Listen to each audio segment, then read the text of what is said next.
Orphelin à 12 ans, il n'avait rien, sauf une détermination qui allait redessiner les frontières du luxe.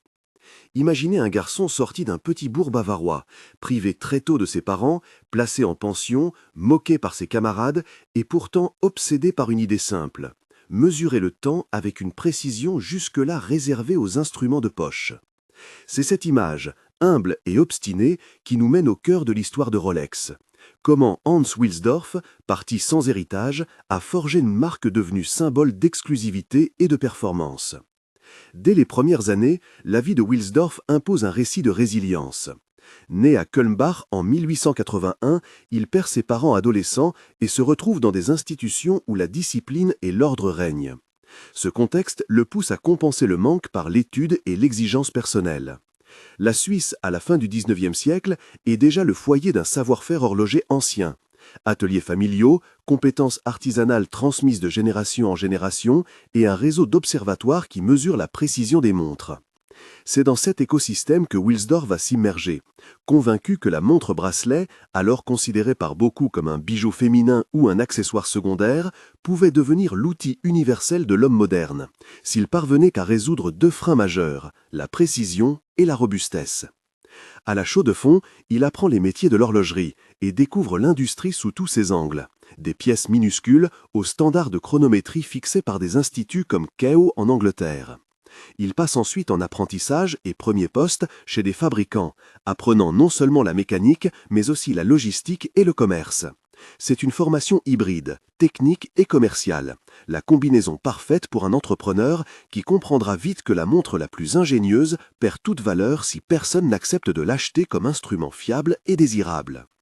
En 1905, à Londres, commence un chapitre décisif. Hans Wilsdorf s'associe avec Alfred Giles Davis, un homme d'affaires au réseau utile pour la distribution et les questions financières. Ensemble, ils fondent Wilsdorf et Davis. Cette société n'est pas encore la marque que nous connaissons. Elle est d'abord un atelier d'importation et d'assemblage où des mouvements suisses de qualité sont placés dans des boîtiers pensés pour un poignet moderne.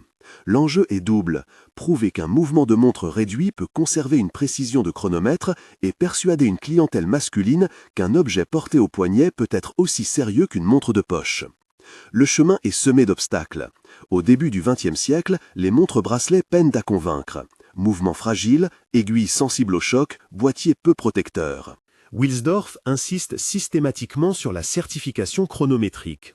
Obtenir un certificat d'observatoire, comme ceux délivrés par Kew, signifie transformer un accessoire en instrument mesurable et reconnu.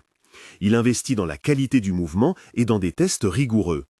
Dans les années qui suivent la création, Rolex, encore désigné par le nom de la société, reçoit les premiers certificats qui lui permettent de revendiquer fiabilité et précision. Cette conquête technique devient la colonne vertébrale de son positionnement.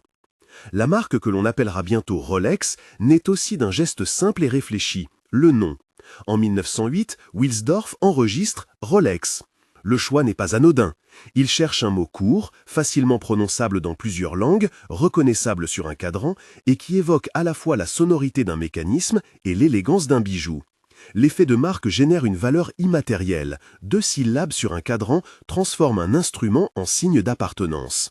C'est une décision de branding avant l'heure, qui montre la vision de Wilsdorf. Tout l'art consiste à associer une réalisation technique à une image désirée. Mais le baptême du nom ne suffit pas. La percée définitive viendra du mariage entre innovation technique et démonstration publique. En 1926, Rolex lance l'Oyster, un boîtier hermétique conçu pour protéger le mouvement de la poussière et de l'humidité. Techniquement, l'Oyster résout le problème de l'étanchéité avec une construction qui associe fond vissé, lunettes vissées et couronne scellée, autant d'éléments qui, ensemble, créent une enveloppe imperméable. Imaginer l'Oyster, c'est imaginer une coque protectrice pour un cœur mécanique. Le boîtier devient un rempart et la montre peut enfin affronter le monde. Peu de gadgets marketing suffisent à convaincre le grand public. On comprend vite que seuls des témoignages de terrain peuvent imposer cette nouvelle perception. C'est là que les campagnes de Wilsdorf prennent une tournure presque expérimentale. En 1927, Mercedes Gleitz, une nageuse britannique, traverse la Manche, ou essaye. Sa tentative et sa persévérance deviennent matière à démonstration. Rolex saisit l'occasion. La montre portée par Gleitz est exposée comme preuve de tenue à l'eau. La stratégie est simple et redoutablement efficace. Plutôt que d'énumérer des spécifications techniques, montrez la montre en situation extrême. Cette logique se répétera. Mise en scène marquante, vitrines aquatiques exposant montres dans l'eau salée, envoi des aventuriers ou des pilotes, Malcolm Campbell par exemple, pour mesurer la performance face à la vitesse, à la profondeur ou aux vibrations. La réussite commerciale et l'image se construisent ainsi autour d'une règle d'or, prouver plutôt que promettre. Ces démonstrations publiques parlent aux deux leviers qui forgent le luxe, la performance et l'aspiration. Le produit est un instrument fiable. Le récit en fait un symbole accessible aux élites et à ceux qui aspirent à les rejoindre. Mais la trajectoire de Rolex est aussi celle des contraintes historiques. La Première Guerre mondiale et ses séquelles instaurent des tensions commerciales et politiques. L'anti-allemandisme en Grande-Bretagne, les taxes et les difficultés de circulation contraignent Wilsdorf à repenser la localisation de son entreprise. Dans les années qui suivent, il déplace progressivement une partie des opérations vers la Suisse, d'abord à Bienne, Biel, puis s'établit durablement à Genève. Ce transfert ne se réduit pas à un simple calcul fiscal, il reflète également la recherche d'un environnement industriel plus favorable, d'un vivier technique et d'une aura internationale plaçant la montre au cœur du savoir-faire suisse. Ces décisions stratégiques montrent comment un entrepreneur lit l'histoire et s'y adapte. Lorsque les lois et le climat politique menacent la viabilité d'un modèle, la flexibilité opérationnelle devient un avantage compétitif. L'angle technique n'est jamais abandonné. En 1931, Rolex introduit l'Oyster perpétuel, une montre qui combine l'étanchéité de l'Oyster et un mécanisme de remontage automatique baptisé perpétuel. Le principe du remontage automatique repose sur un rotor, une masse oscillante qui tourne librement et qui, par son mouvement, remonte progressivement le ressort moteur. L'analogie la plus simple est celle d'un moulinet mobile qui capte l'énergie des gestes du porteur et la convertit en réserve d'énergie pour la montre. Ce mécanisme élimine le besoin de remontage manuel quotidien et contribue à la constance de marche, surtout pour un instrument pensé pour l'usage quotidien. L'Oyster perpétuel est une combinaison décisive, robustesse et autonomie. C'est le point où la technologie rejoint l'usabilité. Ces avancées techniques, corroborées par certificats et tests, permettent à Rolex de se positionner progressivement dans l'univers du luxe. Mais comment passer d'une montre utile à un symbole social ? La réponse réside dans la gestion du prix, de la distribution et de la rareté. Rolex n'invente pas tous les codes du luxe, mais elle les applique avec méthode. Maintien d'un standard de qualité élevé, contrôle serré du réseau de vente et associabilité avec des événements et des personnalités remarquables. Les modèles emblématiques se succèdent, chacun répondant à une fonction et à une image. En 1945 apparaît la Datejust, la première montre bracelet à proposer un affichage automatique de la date. Au début des années 1950, la Submariner devient l'incarnation de la montre de plongée professionnelle. En 1956, la Day-Date introduit la notion de montre qui affiche le jour en toutes lettres, devenue rapidement l'attribut de décideurs et de chefs d'État. Ces innovations techniques ne sont jamais détachées d'un calcul symbolique. La Datejust, la Submariner, la Day-Date deviennent des monuments du catalogue Rolex, chacun répondant à une promesse distincte, élégance au quotidien, robustesse en eau profonde, statut social. L'histoire de Rolex est aussi l'histoire d'une communication iconoclaste. Les vitrines aquatiques, où la montre est placée dans un aquarium éclairé au centre d'une rue commerçante, ou l'affichage de pièces attachées à des engins d'exploration, sont des tactiques qui anticipent bien des méthodes modernes. L'expérience client spectaculaire, le storytelling visuel, la preuve sociale. En plaçant la montre dans des situations extrêmes, Wilsdorf transpose la confiance technique en récit émotionnel. Cela fonctionne parce que les consommateurs ne recherchent pas seulement la qualité, ils achètent une histoire qu'ils peuvent raconter à ceux qui les entourent. Les choix stratégiques de Wilsdorf sont également marqués par une rareté consciente. Plutôt que de massifier, il maintient une posture d'aspiration, produire assez pour rester désirable sans dévaluer la marque. Il maîtrise la distribution, limite certaines formes de rabais et cultive un contrôle sur le branding. Ainsi, la valeur perçue continue d'augmenter, soutenue par la répétition d'images symboliques, la couronne au cadran, les campagnes audacieuses, le saut du chronomètre. Les décennies du XXe siècle sont loin d'être un long fleuve tranquille. Les crises économiques, la guerre et les transformations du marché obligent Rolex à faire des choix parfois radicaux. Pendant la Seconde Guerre mondiale, l'entreprise est contrainte d'adapter sa production et ses circuits logistiques. Les tensions de l'époque renforcent l'idée que seule une structure solide peut protéger la pérennité d'une marque. Après la disparition de son épouse en 1944, Wilsdorf prend une décision aux implications durables. Il institue la Wilsdorf Foundation et prévoit que la propriété de la société soit transférée à cette fondation. Ce montage a plusieurs conséquences. Il enracine une finalité philanthropique, stabilise la gouvernance et inscrit l'entreprise dans une logique de long terme au-delà des aléas de marché et des passions individuelles. Il est important d'être précis, cette configuration n'est pas un stratagème fiscal au sens caricatural, mais une construction de gouvernance qui protège l'indépendance de la marque et son orientation vers des objectifs durables. La technique continue néanmoins d'inspirer les campagnes et les exploits. En 1960, une des démonstrations les plus spectaculaires associe Rolex à l'exploration océanographique. La Deep Sea Special, une montre conçue pour résister à des pressions extrêmes, est fixée à l'extérieur du bathyscaphe Trieste lors d'une plongée dans la fosse des Mariannes. La montre sort intacte et le récit illustre la capacité d'une montre à survivre là où d'autres instruments échouent. Ces étapes ne sont pas seulement des coups de communication. Elles servent à valider l'ingénierie dans des conditions réelles, donnant matière à des revendications mesurées et crédibles. Pour comprendre l'impact de Rolex sur le marché du luxe, il faut élargir la perspective. L'horlogerie suisse, au tournant du 19e et du 20e siècle, était fragmentée, composée de petits ateliers et de maisons établies. Rolex a opéré une transformation culturelle. Elle a industrialisé certaines normes de qualité sans renoncer à l'aura artisanale. En standardisant le recours aux certifications chronométriques, en investissant dans la recherche de l'étanchéité et en conjuguant cela avec un marketing qui parle à l'imagination, la marque a redéfini ce qu'une montre pouvait représenter. Le luxe, chez Rolex, n'est pas seulement le prix, c'est l'assurance d'un instrument testé, éprouvé et d'un récit, celui de la performance documentée. Analyser le succès de Rolex oblige aussi à regarder la concurrence et le marché. Certaines maisons rivales conservent un héritage artisanal plus marqué, d'autres basent leur prestige sur des complications horlogères très fines. Rolex opte pour une stratégie hybride. Elle privilégie la robustesse et la fiabilité plutôt que la complication extrême. Cette décision stratégique lui permet de conquérir une clientèle plus large, des professionnels exigeants, des explorateurs, mais aussi des hommes d'affaires et progressivement des symboles d'ascension sociale. Le positionnement prix élevé, soutenu par une qualité tangible et une communication maîtrisée, crée une barrière à l'entrée et une attractivité sélective. Il est essentiel, à cet égard, de distinguer les faits des interprétations. Lorsque l'on dit que Rolex transforme le marché du luxe, il s'agit d'une lecture analytique fondée sur l'observation de comportements, élévation des prix moyens, valorisation des certifications techniques, recours à des campagnes d'épreuves publiques et limitation contrôlée de la distribution. Ce n'est pas une tautologie historique, c'est une interprétation documentée par les choix stratégiques et par l'évolution visible du marché sur plusieurs décennies. Au niveau technique, plusieurs éléments méritent d'être explicités pour rendre la lecture accessible. Le chronomètre est une montre évaluée pour sa précision selon des critères stricts.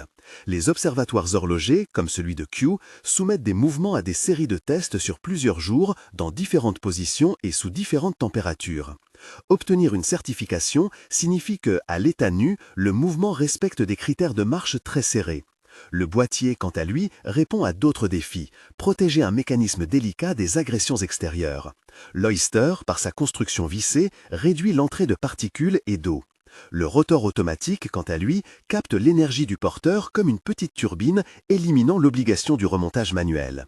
Ces innovations peuvent paraître aujourd'hui banales, mais à l'époque, elles bouleversent l'usage quotidien de la montre. Les campagnes marketing méritent un examen plus précis, car elles donnent des leçons qui dépassent l'horlogerie. La logique de Rolex peut se décomposer en quelques principes actionnables, utiles à tout entrepreneur. D'abord, prouver avant de promettre. Plutôt que d'affirmer une supériorité, Wilsdorf montre la robustesse par des épreuves contrôlées. Ensuite, raconter l'innovation. Une avancée technique n'existe pleinement que si elle devient récit. L'Oyster ne serait qu'un boîtier hermétique sans la traversée de la Manche ou les vitrines aquatiques qui matérialisent la preuve. Troisième principe, aligner produits et distribution.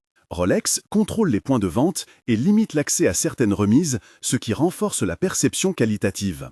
Enfin, Pensez la pérennité institutionnelle. La Wilsdorf Foundation illustre une vision qui dépasse le dirigeant fondateur et protège la marque des fluctuations à court terme. Parmi les épisodes qui ont façonné la mythologie Rolex, d'autres anecdotes documentées éclairent la stratégie. Les partenariats avec des pilotes, des explorateurs polaires, des scientifiques ou des sportifs permettent de placer la montre dans des récits d'exploits. Les publicités de l'époque, souvent composées d'images de terrains extrêmes, renforcent l'idée que la montre n'est pas seulement un accessoire de mode, mais un instrument éprouvé par l'usage. À cela s'ajoute la capacité de la marque à discipliner son image. La couronne gravée au cadran devient un signe de reconnaissance immédiate, une empreinte identitaire que la communication exploitera sans la diluer. La gouvernance de Rolex, façonnée par le transfert à la Wilsdorf Foundation, a des implications pratiques. D'un côté, l'indépendance garantit une stratégie moins soumise aux pressions de résultats trimestriels et plus encline à investir dans des innovations de long terme. De l'autre, elle suscite des interrogations sur la transparence et le rôle exact joué par une fondation dans la définition des objectifs. Il est important de préciser que qualifier cette structure d'arrangement sans nuance serait insuffisant. Il s'agit d'un mode de gouvernance qui a permis à la marque de se développer selon une logique de continuité. Cette analyse est interprétative, mais repose sur des faits connus, transfert de propriété, existence d'une fondation et sur les conséquences observables en matière de gestion. À mesure que Rolex se consolide, la marque devient un point de référence pour le marché du luxe.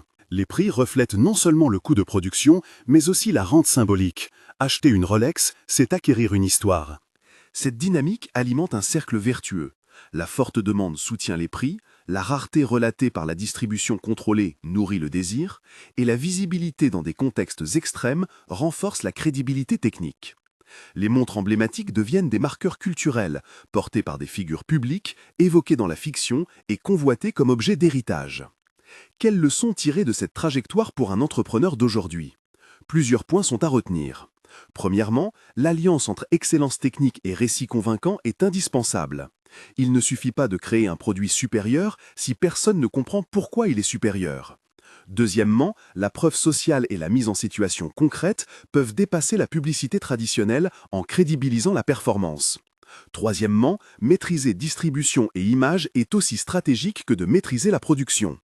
Et enfin, penser la durabilité institutionnelle, la structure de propriété et la gouvernance garantit la perpétuation d'une vision au-delà d'une vie individuelle. Ces enseignements doivent être lus comme analyse fondée sur les choix documentés de Wilsdorf, et non comme des lois universelles immuables. Ils brillent néanmoins par leur pertinence transversale. La postérité de Rolex s'incarne aussi dans la manière dont la marque a su élargir et renouveler sa gamme sans trahir son ADN. Chaque nouveauté technique est pensée pour renforcer la proposition initiale, précision, résistance et image. Les modèles Datejust, Daydate et Submariner ne sont pas de simples variations esthétiques. Ce sont des réponses à des usages identifiés, la nécessité d'un affichage automatique de la date, l'exigence d'un instrument pour la plongée professionnelle, la recherche d'un attribut de statut clair et lisible. Cette discipline produit-image est la marque d'un leadership stratégique. Le récit se conclut sur une observation précise. Hans Wilsdorf n'a pas créé Rolex en un instant magique. Sa trajectoire est la somme d'efforts patientes, de décisions calculées, d'innovations techniques et de narrations audacieuses. Parti sans famille, il a construit une institution qui, par sa structure, transcende la figure du fondateur. L'entreprise qu'il laisse, une marque ancrée dans des preuves techniques, une communication orchestrée pour inspirer et une gouvernance orientée vers la pérennité, continue de peser sur le marché du luxe. Cette transformation, de l'orphelin d'une petite ville bavaroise au fondateur d'un empire symbolique, dessine une leçon puissante. La combinaison de rigueur, d'audace et d'organisation peut produire des effets durables. Si vous aimez les grandes histoires d'entrepreneurs, abonnez-vous maintenant. Pour conclure, revenons sur le moment de bascule. Il y a un instant précis, visible dans la chronologie, où Rolex cesse d'être une entreprise parmi d'autres et commence à incarner une idée. En 1926, avec l'Oyster, puis avec la démonstration publique de 1927 et l'automatisation de 1931, la montre devient à la fois instrument et récit. Ces étapes forment un trio indissociable: innovation technique, validation par l'épreuve, narration stratégique. La marque qui en résulte n'est pas un simple produit de luxe, elle devient un étalon psychologique du métier de la montre. Cette transformation n'aurait pas été possible sans la persévérance d'un homme forgé par la perte, ni sans la capacité de son équipe à traduire l'ingénierie en promesses crédibles. En regardant l'héritage aujourd'hui, plusieurs réalités émergent clairement. Rolex a modelé certains standards de l'industrie horlogère, a contribué à faire du poignet l'endroit naturel pour porter l'heure, et a prouvé que la maîtrise technique associée à un storytelling bien conçu peut redéfinir un marché. La Wilsdorf Foundation, en garantissant l'indépendance et la continuité, a assuré que cette stratégie survive aux aléas et reste orientée vers la longévité. Pour qui s'intéresse à l'entrepreneuriat, au marketing ou à l'innovation, l'histoire de Rolex offre un manuel implicite. Il rappelle que la valeur durable ne naît pas seulement de la nouveauté technique, mais surtout de la capacité à la prouver, à la raconter et à la protéger institutionnellement. Hans Wilsdorf est la figure centrale de ce récit. Orphelin, formé au métier, entrepreneur dès qu'une opportunité se présente, il a fait de sa marque une légende mesurée par des faits. Certificats, plongées, traversées et brevets, et entretenu par une stratégie de marque lucide. Pour une autre histoire d'un créateur qui a tout perdu puis rebâtir un empire, regardez notre vidéo sur Louis Chevrolet. Si cette narration vous a parlé, n'oubliez pas de liker et de vous abonner pour d'autres récits de visionnaires.